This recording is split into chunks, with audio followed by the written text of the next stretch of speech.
Good morning. Oh, let me try that again. Good morning. Good morning. Good morning. Good morning. All right, welcome. My name is Doug Tisdale. I am the RTD representative to the Denver Downtown Development Authority Board of Directors. I also have the honor of serving as the chair of the Downtown Development Authority Board. On behalf of the board, I am pleased to announce that the Denver Downtown Development Authority today has approved 10 projects for funding with a total commitment of more than $100 million to be spent in downtown Denver. Now, please, thank you. Give it up.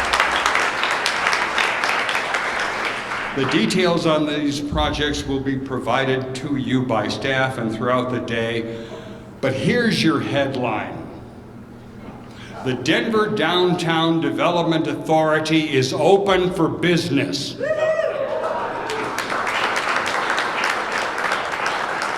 Downtown Denver is open for business. It's open for recreation. It's open for entertainment. It's open for culture. It's open for living. The Downtown Development Authority has the opportunity and the ability to bring catalytic transformational change to downtown Denver. The first batch of projects is actually the second step in achieving that. Our first step was taken in April, when the board spent the very first DDA dollars in enhancing safety and security in downtown. Now our second step is moving forward these exciting projects. Our priority is to help bring projects to life that will bring thousands of people back to downtown and will create new energy and new excitement for the people who live, work, and play in Denver. I am thrilled. The board is thrilled. Our staff is thrilled to support these projects and to have the opportunity to create a real sense of place and economic revitalization in our city center. These projects will do that. They range from the modest to the imposingly grand, and that's as it should be. We are guided by the maxim, make no small plans, for they have not the power to stir the soul.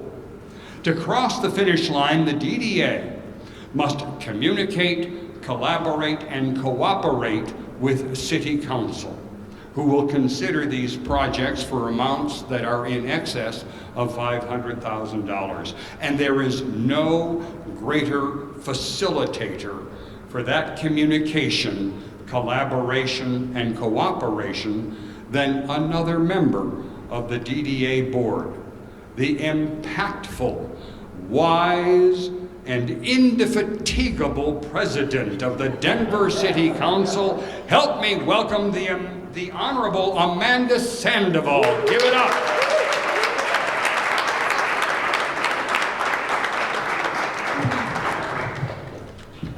That was an awesome introduction. Wow, so honored. So good morning, everyone, and thank you for being here. As council president and a proud member of the Downtown Development Authority, I'm honored to stand alongside Mayor Johnston, our community members, our partners, to announce the next phase, let me reiterate that, of reinvestment into our city's heart, downtown Denver. These projects reflect a vision of downtown, not just as a commercial core, but as a place where people live, gather, celebrate culture, and build community. We all know downtown has felt the impact of the pandemic, other things, some really challenging times in the last time since I've been elected in 2019. Empty buildings, fewer visitors, and changing needs. But today, we're taking a meaningful step to bring it back. Not as it was before. We have to think bigger than that. We have to be more inclusive and more connected to the people of Denver. These investments mark a turning point, supporting downtown's transformation into a neighborhood. Again, let's think about that, a neighborhood. We started, as our chair said, with public safety, because a thriving downtown must also be safe and a welcoming one. Now we're moving forward with projects that turn vacant buildings into homes for working families. These new homes will bring energy back into our streets and help make downtown a place where we can truly live, not just visit. We're uplifting small businesses, artists, and cultural entrepreneurs who give Denver its spirit. From neighborhoods serving retail to creative spaces and family-friendly experiences, these projects reflect who we are and who we're becoming. When we invest in our local economy, we're investing in the dreams of our neighbors. At the same time, we're reimagining our downtown parks, gathering spaces, and historic buildings. Again, these are not just upgrades, they're investments. They're invitations for families to play, for artists to perform, for neighbors to come together and enjoy all that downtown has to offer. Every decision we've made on the DDA board has been centered in equity, community voice, and long-term impact. This work, again, is not just about recovering, it's about belonging, about creating a downtown that honors its deep cultural and historic roots while looking boldly into the future.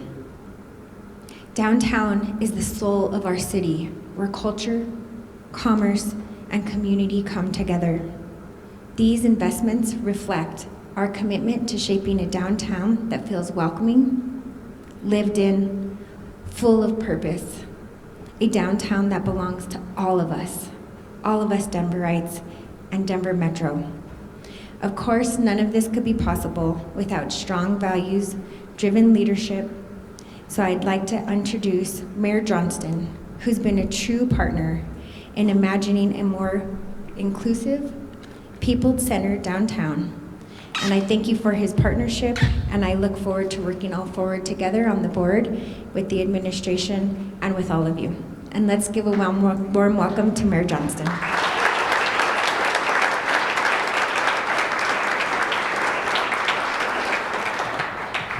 Thank you all so much for being here. Thank you to Council President Sandoval, as I said on the way over. Of course, she's helping lead this DDA effort because she doesn't have much else on her plate to manage at this point, so she's got lots of free time. No, but her relentless commitment to serving every corner of the city is remarkable, and we're so grateful for your leadership on today's historic effort. Thank you so much, Council President. Today launches downtown Denver's economic recovery into overdrive. This is an incredible opportunity for us to deliver a vibrant downtown, and we're going to do it by converting empty office buildings into apartment buildings where working Denverites can afford to live.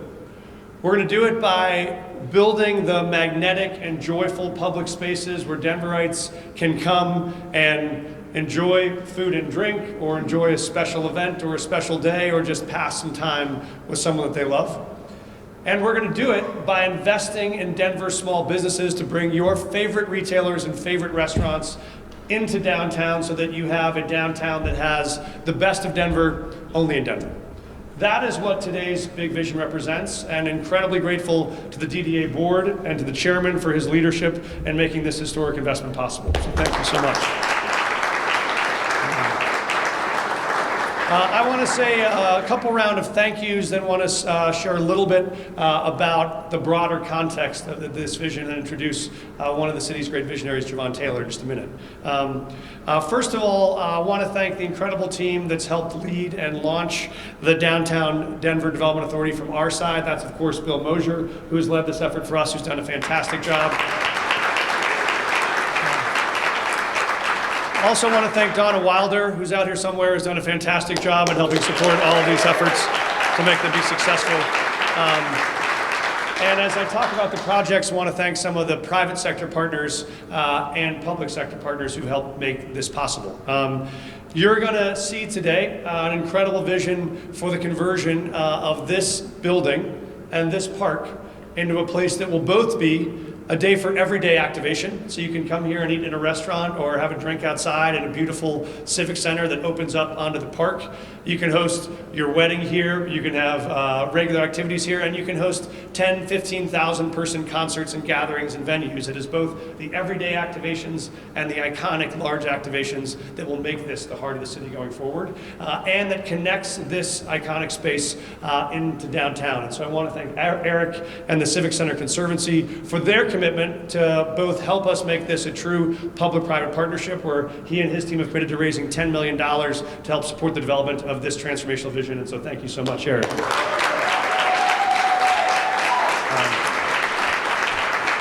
And I told your board chair, Chris Frampton, I would thank him for his help from Croatia. He's not taking much vacation to make sure we got this across the finish line. This will include also key activations in along the 16th corridor. That will include 2 historic buildings that were currently vacant that will now convert into apartments that will offer more affordable places for Denverites to live in the center of the city while protecting these historic buildings. And it includes partnerships with our great local business leaders. So grateful to Dorit McCoskey, who is here, and Evan McCoskey. One of the things we're launching today, which I'm so excited to introduce, is we know our local business leaders care deeply about the city. They care deeply about its future, and they care deeply about it representing our city at its best. And so we're not agnostic about what comes into downtown. We want them to be more community-led, community-owned businesses. And so we've partnered with Dorit for the conversion of the McClintock building, where we will bring Javon Taylor, who leads Green Spaces, one of our great visionary leaders, to design and incubate small businesses in the city, to open up a site in McClintock where we'll have multiple retail opportunities for local businesses to be on Denver's main drag on 16th. And so I think that's an incredible private-public partnership we're excited to launch today. I want to show you a map, which I think helps put the individual 10 projects we're describing today in the context of a theory about the revitalization of downtown. If you look at the original Downtown Denver Development Authority, it was created to develop Union Station. When you go to Union Station now, it is one of the great magnets of downtown. It has public spaces, it has restaurants, it has retail, it has commercial activation. It has worked as a magnet. That was the vision behind the extension of the DDDA that the board chair and President Sandoval led and the voters approved, was without increasing taxes, we could use these resources to invest in a much broader space of downtown. That all light blue area shows the region where the DDDA can now invest. But you'll see in the red dots here, Union Station, great magnet for downtown. Larimer Square has grown into a wonderful magnetic attraction of retail, commercial patios. What we want to do is complete those series of magnetic, joyful places through all the downtown corridors. So what you'll see here are a set of projects focused around 3 major hubs in downtown. That is Skyline Park, with our incredible redesign that Joel and Clark and our team at Parks and Rec have led. That's going to be incredible landing space for folks to come and enjoy the wild and outdoors in the middle of the city center. Have a cocktail, wait to pick up your kid from daycare like the family I met there 2 weeks ago. That's exactly what we want you to do. Glenarm Plaza, which is both a series of opportunities to stabilize, activate, and transform this space long term. We're delighted to announce today the acquisition of the parking lots behind the Pavilions shopping development. Thanks to our partners at Brookfield who made that possible. That unlocks a critical component for us to be able to make this the central gathering place for the next 50 years of downtown, as it has for many of us for the last 50. And then, of course, Civic Center, which we think is the end cap to this experience where you can move continuously from Union Station through Larimer, Skyline, Glenarm, Civic Center, and connects this whole experience into one uniformed moment of joy. And so that is our vision for that. I want to thank Gretchen Holler, our team from Arts and Venues, who will be able to share more with you if you have questions about the vision for this for McNichols as a fully activated restaurant, retail, and event space that will connect out into the park. I want to thank Jamie Reif and our team from Host, who is leading the effort to help make sure that we get more and more housing in downtown, and particularly housing that we know working Denverites can afford. I want to thank Adib for his work on recruiting the local retailers and operators who want to be able to help make this downtown vibrant. Really grateful, obviously, to our partners in the Downtown Denver Partnership and to Courtney Garrett for helping make that possible. And of course to Nicole, our CFO, who has helped make all the finances of this work. But what you'll see is here a true private-public partnership with a detailed strategy for how to activate the places and spaces that makes folks want to be in downtown every day for everyday activations and on every special day for the most special events. And one place that we know you're going to want to get ready to come visit as soon as it opens is going to be the space that Javon Taylor is going to build. If you haven't been yet to Green Spaces, you should go there. The first time I went there, I said, this guy's a genius. We need to help him have us curate many more spaces in the city that elevate and support local entrepreneurs and give them access to one of the highest volume streets in the city, which is downtown. So love to welcome to the stage the founder and visionary behind Green Spaces, our new partner together with McCoskey and the McClintock building, Javon Taylor. Javon, come on up.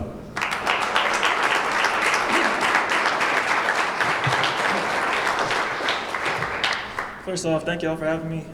As a Denver native, this means a lot to be part of this project. I remember growing up going to 16th Street at the ESPN zone, had the Nike factory, et cetera, and like really cool things to do. And I'm excited to kind of bring new life back to downtown. So again, I want to thank everybody involved, from the Kofskis to Adib to the mayor, DDA board, et cetera, people who I did and did not talk to during the process.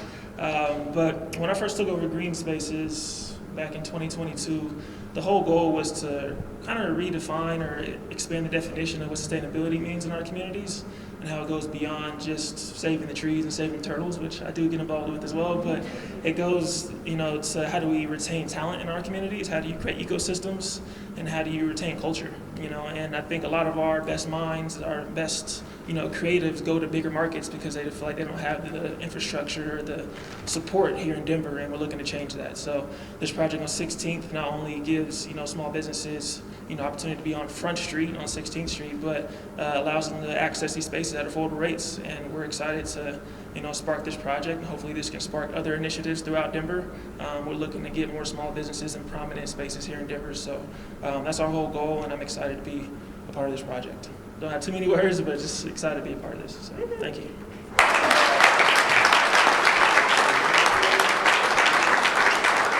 I'll pass it back to the mayor. I think we are open to questions, Mr. Chairman. If there are questions for any of our experts on the panel, we would be happy to open it up. And I think that Gretchen and Joel are also going to lead a quick tour after this for folks who want to see a visual of what the both McNichols activation and the Civic Center activation would look like, if that's helpful. Are there any questions? Yes. Please, question. Mayor, can you run us through where the money for this is going to come? I know that's been a big talking point over the past couple of weeks. Thank you. I apologize. I should have said that at the very beginning.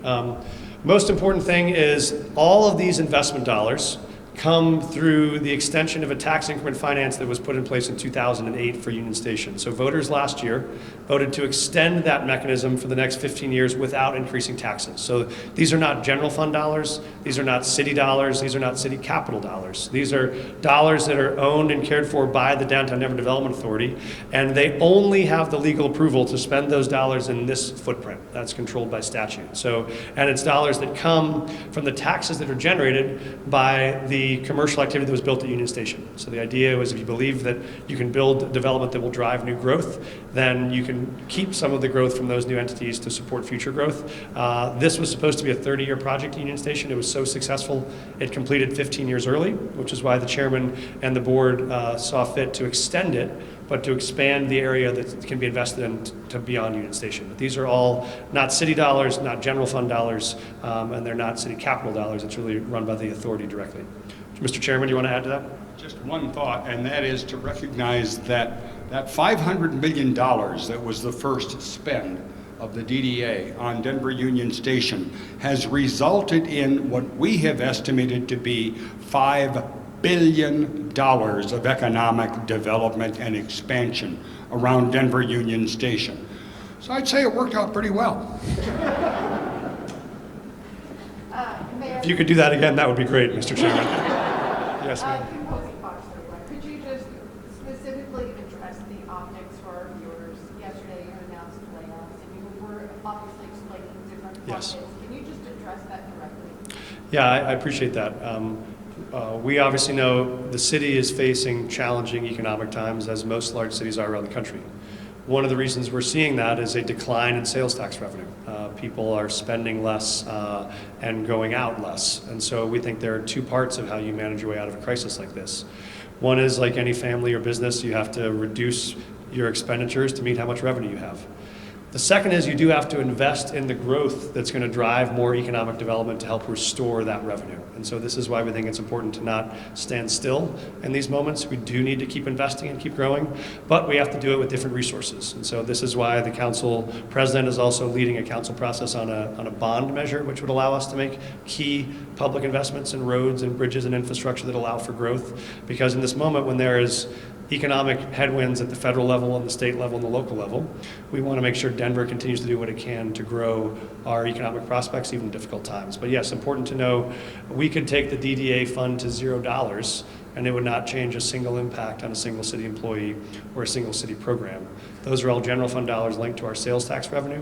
What this can do is help us drive up that sales tax revenue to make sure the city recovers strongly in the years ahead. Thank you for that. Yes. I'm intrigued by converting old buildings and office buildings into housing. We've seen the massive spending on the 16th Street Mall and your plans to try to get local businesses, things that bring people downtown, daycares to that area, things that traditionally we didn't see on the 16th Street. How important is it to get people to live downtown, to revitalize the area? It's critically important to have people live downtown as part of the long-term vision. Many folks on the stage behind me have often said, this is about moving Denver from a central business district to a central neighborhood district, which is it needs to be a neighborhood where folks live every day. They get up and go get coffee at 8 in the morning, they go to lunch, they go for a beer at 5 o'clock. We love to have folks that come to visit and folks from other neighborhoods who come downtown for special events. But to support the business Devon's going to bring, we need to have folks that are permanent residents. And it's a great combination because we have 7 million square feet of empty office space in downtown. That's one problem to solve. We have a shortage of affordable housing across the city. It's another problem to solve. This allows us to solve both of those at the same time, which is converting those empty buildings to be activated and having them activated not just from 9 to 5 every day, but 24 hours a day, 365 days a year. And that is the real catalyst for us in helping stabilize long-term recovery downtown. Mayor, are there any projects that are being funded entirely or financed entirely through DDA? Mr. Chair, do you want to address that? For example, in response to your question, the Brookfield acquisition is all DDA money that we are using to acquire those 2 lots. And that creates a tremendous opportunity for us for dealing with future development. There are other projects where we have done more than our targeted 20%. As we've said before, DDA exists principally as a gap funding mechanism. You build your capital stack, and we know, as I've said before, when you're doing a real estate deal, the first $1 million is hard, but you know that last $1 million is even harder. And the in-between stuff seems to kind of flow in, but it's that last step after you've built your capital stack. That's what we are intended to provide and what we did so successfully around Denver Union Station. Now, to the extent we carry that forward, we can hopefully keep ourselves within that gap funding mechanic, but also be open to and available for projects where, yes, it does make sense for us to do 100% investment. Very long-winded answer. I'm a lawyer, I'm sorry, and a politician, so. I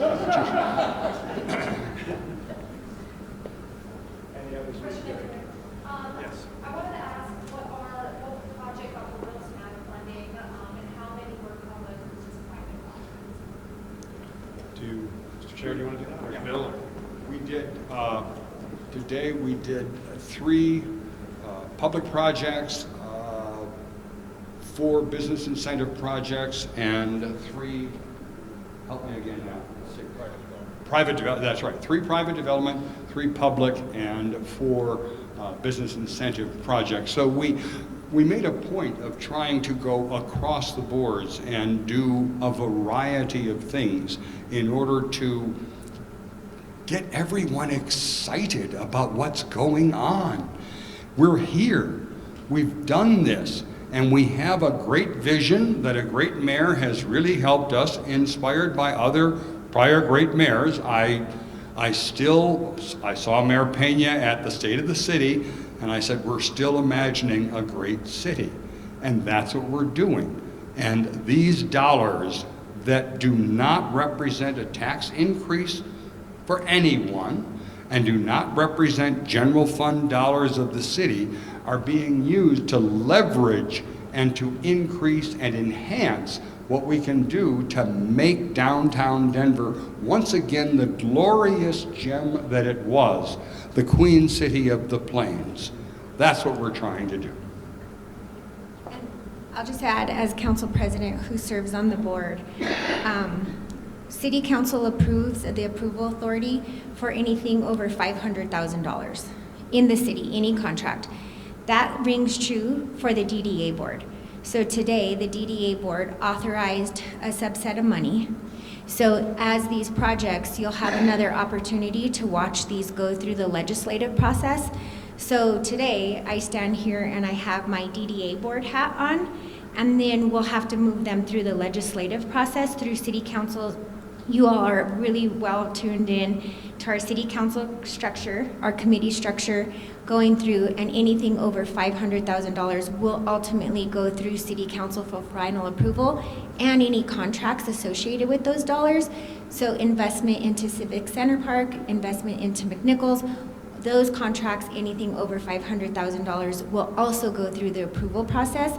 So it's a checks and balance. We're being prudent with the tax dollars that come in through here, and then we're also watching them on the City Council level, which is our 100% within our charter authority. Union Station was a clear success, but the sister development Market Station hasn't seen the same results. What have you learned about Market Station that you're going to apply to future projects? Great question. I don't know, Bill or Mr. Chair, any of y'all want to take that up? I'll back. Thank you. Market Station was part of Denver Union Station. It was sold by RTD when it was the Market Street Station and was redeveloped by a private development group that includes retail, office, and housing, and so that's gone through various iterations. We have one tenant that we are funding here that will move them on to 16th Street at Market Street Station and hopefully activate the street and the location. But Market Street Station is a private development at this point that was sold as part of the Denver Union Station project and is contributing to the revenues that we're now funding with. Okay? Question over here. What is the general? What he said. Sorry. What is the general timeline on these 10 projects? Like, how soon can we expect the full vision to be realized? Well, the great thing about this $100 million approval that the board did today is there will be significant, I would say most of the dollars will be committed within the next 12 months. Parks is ready to proceed with Skyline and with Civic Center Park, which is about $35 million of our commitment, much more than that on their part from all sorts of different sources, but those will be underway by the end of the year.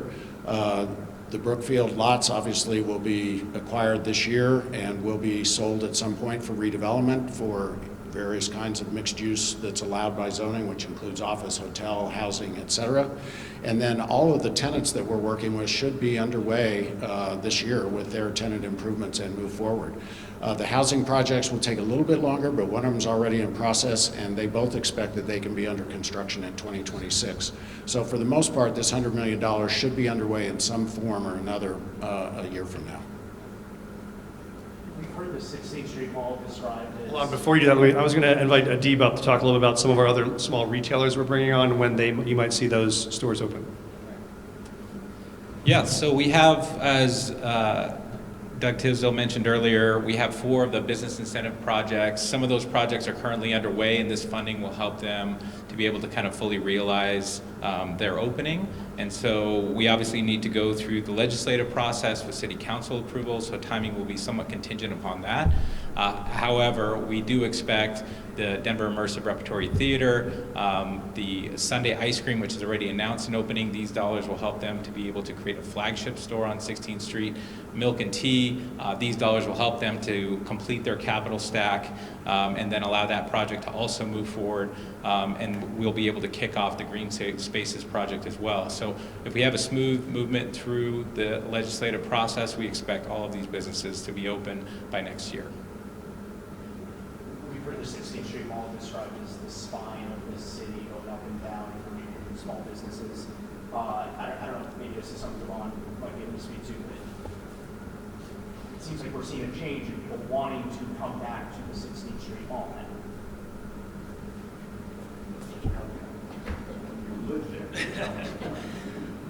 Yeah, there's a spark of people wanting to come back to 16th Street. Our vision really on our project, the Green Spaces, is we're filling up around like 18,000 square feet of small business retail space. And it's going to be a mix of food and beverage, bringing some cultural food options to art gallery spaces, to clothing stores. And I think it really gives you a taste of what some of the best small businesses in Denver have to offer. Because right now on 16th, you're going to see a lot of chains that you can kind of find anywhere in America. So we're looking to make 16th like a unique hub, and really like when newcomers or visitors or whoever come to Denver, like come to 16th Street and like, oh, this is cool. This is something that's vibrant. This is something that gives 16th life. And so. Regarding the public projects, I'm curious how many full-time employees are going to be required for those. I'm thinking if you all have to make hard decisions right now, just whether new jobs are going to be created within the city or whether people are going to be Yeah, on the parks projects, these are largely construction projects that will revamp how these spaces can be used, enliven them, make them more usable for people, and we'll continue to look as we go from there for partnerships like with the Civic Center Conservancy to make sure that we are maintaining those assets in the same way. And so right now we don't foresee any additional FTEs. It's more making sure that that infrastructure is modern, is up to date, is usable by all of our awesome partners who's used those spaces and by the public, and then making sure that we're taking care of them. Last question.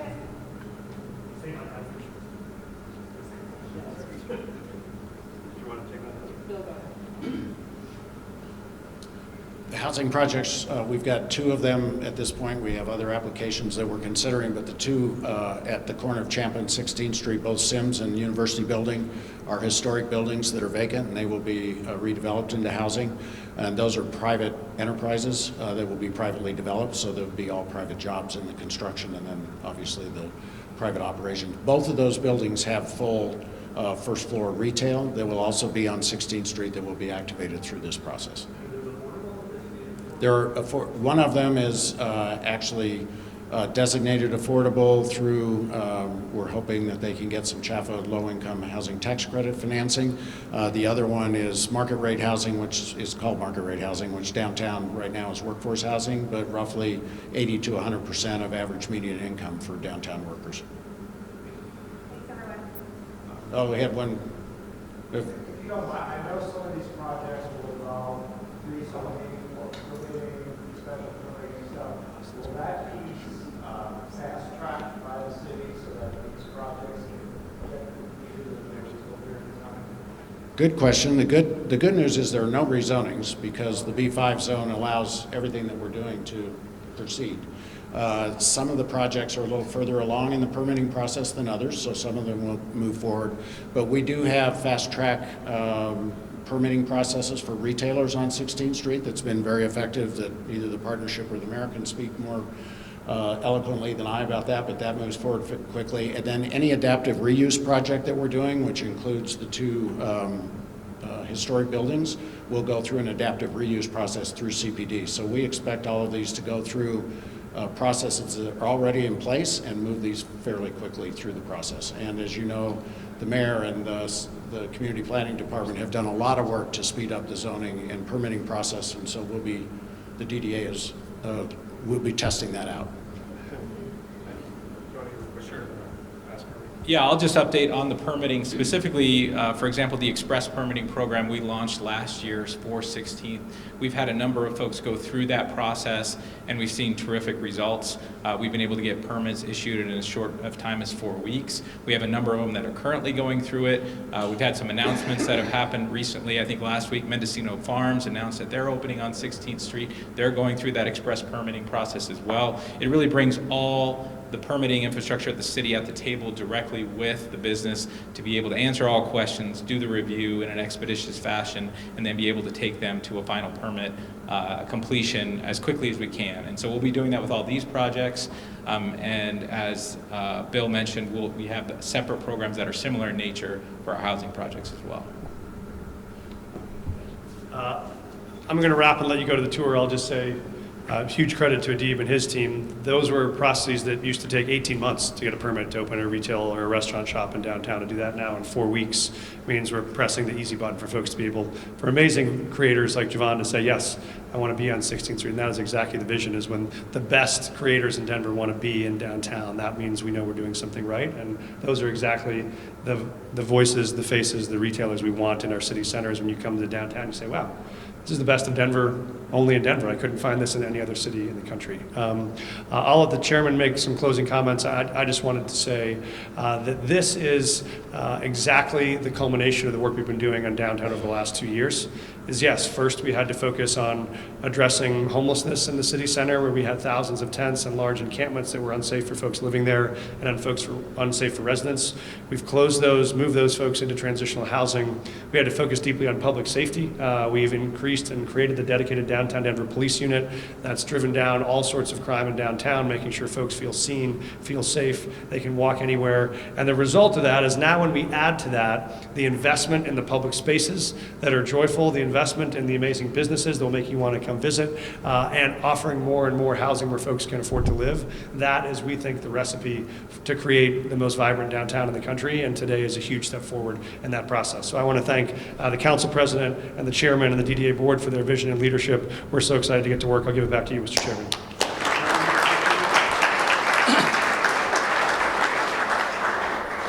So you got your headline, you know what that is. And you know that we have approved 10 projects for over $100 million. Stay tuned. We have another $475 million yet to go, and we have over 100 other applications in the pipeline today, and we keep on getting new ones. This is a continuing process that will continue to provide great results, that will give us an excitement, a vibrancy, a renewal, a revitalization that we all so much want and that we all so deserve. So you here are the first to hear what we've done today, but again I say, stay tuned. Thank you.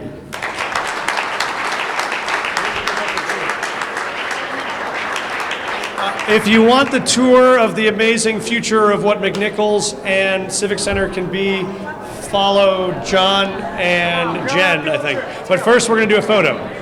Quick photo, John.